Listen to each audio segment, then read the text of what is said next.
Hello friends, welcome to smart study.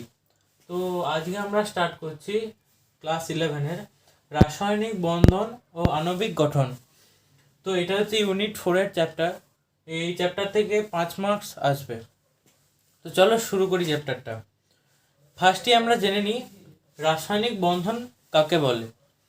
না, যে বল দ্বারা দুটি বা তার বেশি পরমাণু বা আয়ন একসাথে যুক্ত হয়, মানে যে বলের জন্যে দুটো পরমাণু বা আয়ন একসাথে যুক্ত হয় এবং শক্তির হ্রাস ঘটে, ফলে যেটা তৈরি হয়, মানে এখানে দেখাই আমি বোর্ডে করে, এই যদি দুটো পরমাণু, এই একটা পরমাণু, এবার এই দুটো পরমাণু যে বলের দ্বারা একসঙ্গে যুক্ত হচ্ছে, এই দুটো পরমাণু যে বলের দ্বারা একসঙ্গে যুক্ত হচ্ছে দিয়ে একটা এরকম পরমাণু তৈরি করছে, মানে একক পরমাণু তৈরি করছে এবং এর শক্তির হ্রাস ঘটছে যে বলের প্রয়োগের দ্বারা।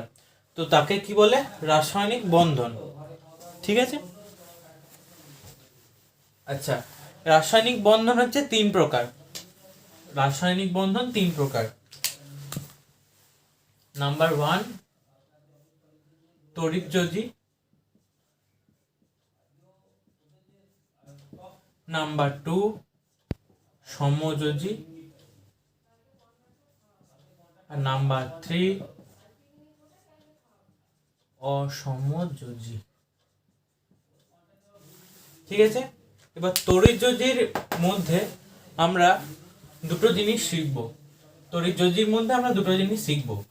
তারপর আমি তড়িৎযোজীর সংজ্ঞাতে আসবো, তারপরে ওইগুলো দেখা যাবে। তো তড়িৎযোজীর মধ্যে আমরা ফার্স্টেই শিখব কজেল লুইসের সূত্র। তো লেখা যাক।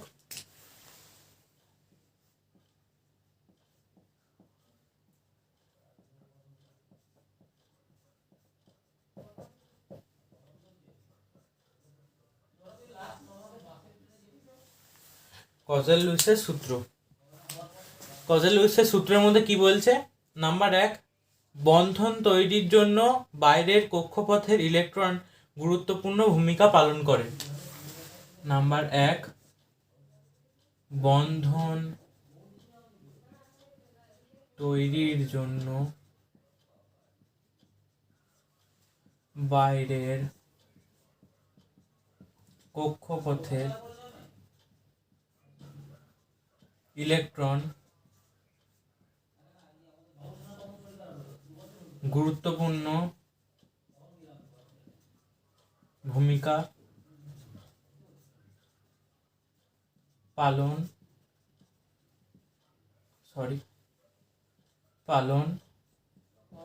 করে। ঠিক আছে, তোমরা এই পয়েন্টগুলো লিখে নাও। নাম্বার 1 হলো। এবার নাম্বার 2, ইলেকট্রন আদান প্রদানের মাধ্যমে তড়িৎযোজী বন্ধন তৈরি হয়। ইলেকট্রন আদান প্রদানের মাধ্যমে এখানে তড়িৎযোজী বন্ধন তৈরি হয়। লিখছি ইলেকট্রন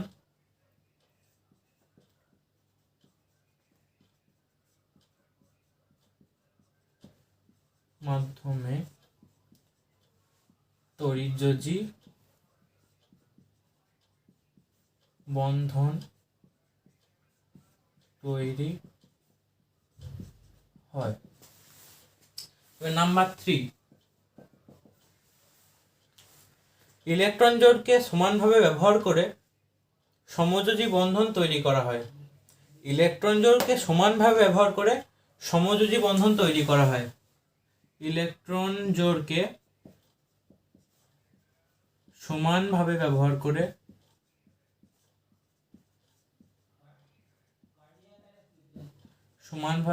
করে সমযোজী বন্ধন তৈরি করা হয়। সমযোজী বন্ধন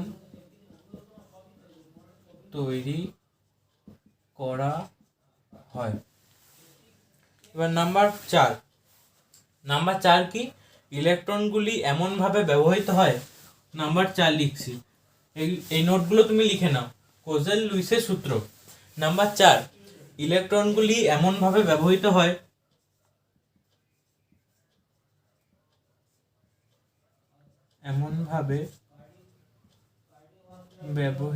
হয় শেষ কক্ষপথে নিষ্ক্রিয় মৌলগুলির ন্যায় শেষ কক্ষপথে নিষ্ক্রিয় মৌলগুলির ন্যায় ইলেকট্রন বিন্যাস হয়। বিন্যাস হয়। ঠিক আছে, এই যে এই সূত্রটা দেখছো, এটাকে বলে এই 4 নাম্বার সূত্রটা, এটাকে বলে অষ্টক সূত্র। তাহলে তোমরা অষ্টক সূত্রটাও পেয়ে গেলে এখান থেকে। দেখে না, আরেকবার আমি রিপিট করে দিচ্ছি। তাহলে কোজেল-লুইসের সূত্র কি বলছে না, 1 নাম্বার, বন্ধন তৈরির জন্য বাইরের কক্ষপথের ইলেকট্রন গুরুত্বপূর্ণ ভূমিকা পালন করে, এটা বুঝতে পারছো। 2 নাম্বার, ইলেকট্রন আদান প্রদানের মাধ্যমে তড়িৎযোজী বন্ধন তৈরি করা হয়। 3 নাম্বার, ইলেকট্রন জোড়কে সমানভাবে ব্যবহার করে সমযোজী বন্ধন তৈরি করা হয়। 4 নাম্বার, ইলেকট্রনগুলি এমনভাবে ব্যবহৃত হয় শেষ কক্ষপথে নিষ্ক্রিয় মৌলগুলির ন্যায় ইলেকট্রন বিন্যাস হয়, এটাকে বলে অষ্টক সূত্র। তো তোমরা এটাকে নোট করে নাও।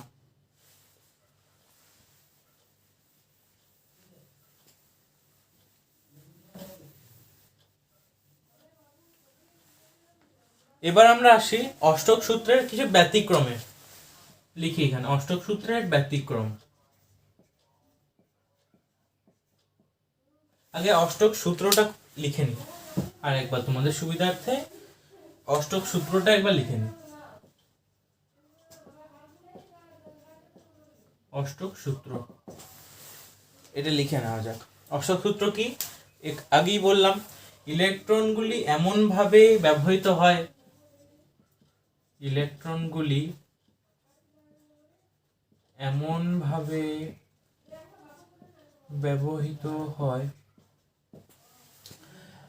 শেষ কক্ষপথে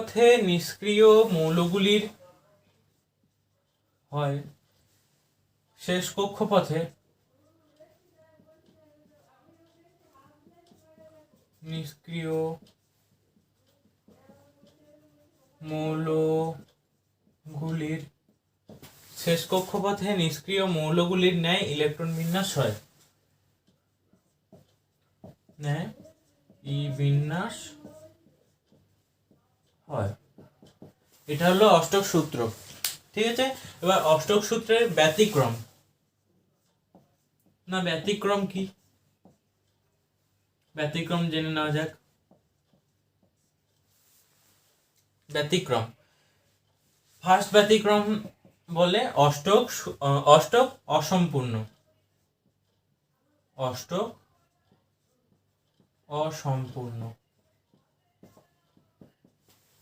ঠিক আছে, এবার উদাহরণ দিয়ে বোঝানো যাক। তা একটা উদাহরণ দেওয়া যাক, BeCl2। ঠিক আছে, BeCl2। এবার এটাকে আমি ইলেকট্রন বিন্যাস করছি, ইলেকট্রন বিন্যাস করে আমি সাজাচ্ছি এটাকে। এখানে Be, এখানে Cl, এখানে Cl। ঠিক আছে, এর একটা, ঠিক আছে, এটা বুঝতেই পারছো। এবার এখান থেকে কেমন আসবে, এখান থেকে আসবে এই একটা এমনি। তাহলে এর কেমন হচ্ছে ব্যাপারটা, জিনিসটা কেমন হচ্ছে,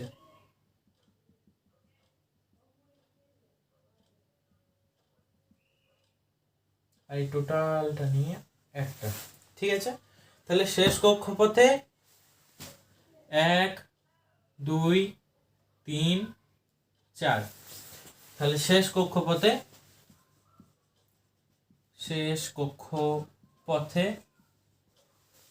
ইলেকট্রন সংখ্যা কত হচ্ছে, শেষ কক্ষপথে 4e থাকছে। তাহলে এটা অষ্টক সম্পূর্ণ হচ্ছে না। অষ্টক সম্পূর্ণ কখন হয় না, আমরা দেখবে কেমন করে ইলেকট্রন বিন্যাস করি, আমরা জানি 8টা করে, মানে ফার্স্ট কক্ষপথে 2টো থাকে, তারপর এগুলো 8টা করে হয়। এই যে এই নিয়মটা কি বলে, এটাকে হচ্ছে শর্টকাট। এই নিয়মটা কি বলে, অষ্টক পূর্ণ। কিন্তু এখানে লাস্টে 4টে ইলেকট্রন আছে, তাহলে 4টে ইলেকট্রন নেই, 4টে ইলেকট্রন নেই। ঠিক আছে, আরেকটা উদাহরণ দেওয়া যাক, আশা করি বুঝতে পারছো। আরেকটা উদাহরণ হচ্ছে BCl3। ঠিক আছে, BCl3 এটা কেমন দেখতে হবে না, Cl, Cl, এখানে Cl। ঠিক আছে, তো এইখান থেকে কেমন দেখতে হবে স্ট্রাকচারটা, B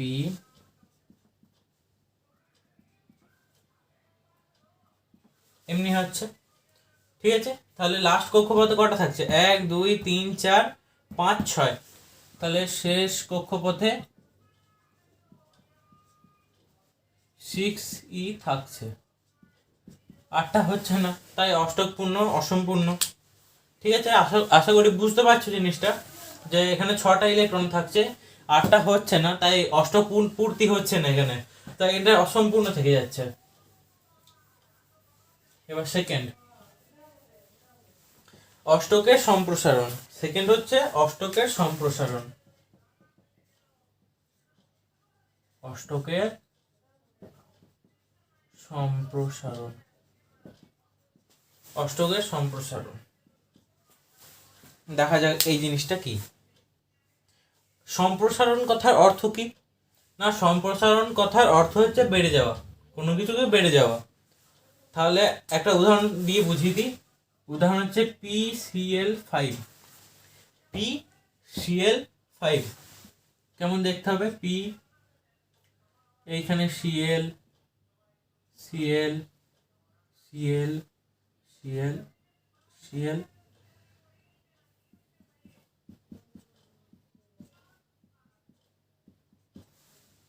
তাহলে কটা কি হচ্ছে একবার দেখে নেওয়া যাক।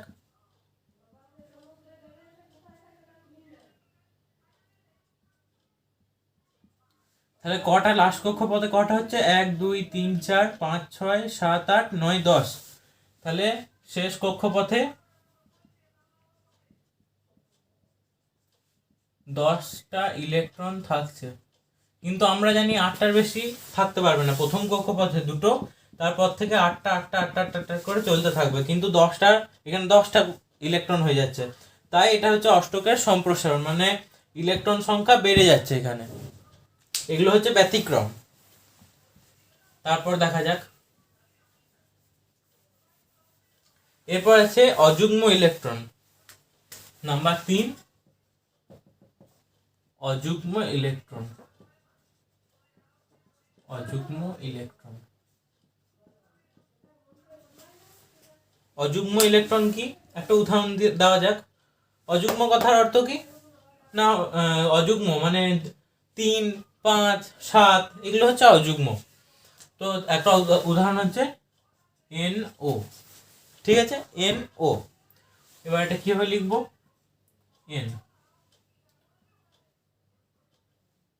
3 4 5 6 7। NOটাকে আমরা এইভাবে লিখবো, মানে এইটা থেকে এইটাতে কনভার্ট হবে। তাহলে শেষ কক্ষপথে কটা ইলেকট্রন থাকছে, 1 2 3 4 5 6 7। তাহলে শেষ কক্ষপথে